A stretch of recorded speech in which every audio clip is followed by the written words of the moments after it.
কিন্তু পোষ্টমৰ্টেম নোহোৱা বাবে এই 4 লাখ টকাও বহু লোকে এতিয়ালৈকে পোৱা নাই। আজি আমি সিদ্ধান্ত লৈছো যে এতিয়াৰ পৰা বানত আক্ৰান্ত লোক বানত মৃত্যু হোৱা লোকক সাহায্য দিবৰ বাবে আমাক কোনো পোষ্টমৰ্টেমৰ প্ৰয়োজন নাই।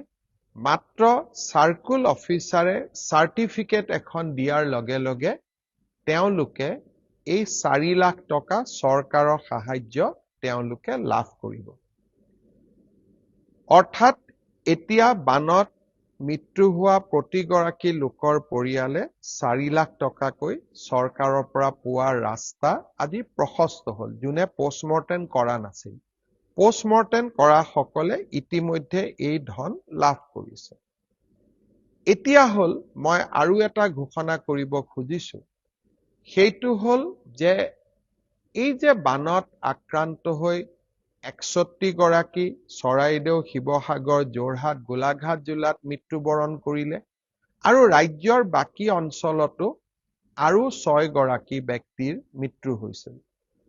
মুখ্যমন্ত্ৰীৰ সাহায্য পুঁজিৰ পৰা এই আটাইকেইটা পৰিয়ালক আমি আৰু অতিৰিক্তকৈ 5 লাখকৈ টকা দিয়াৰ সিদ্ধান্ত গ্ৰহণ কৰিছো। অৰ্থাৎ বান আক্ৰান্ত প্ৰতিটো পৰিয়ালে চৰকাৰৰ পৰা প্ৰতি মৃতকৰ পৰিয়ালে চৰকাৰৰ পৰা পোৱা 4 লাখ টকাৰ উপৰিও মুখ্যমন্ত্ৰী সাহায্য পুঁজিৰ পৰা অতিৰিক্তকৈ 5 লাখ টকা লাভ কৰিব।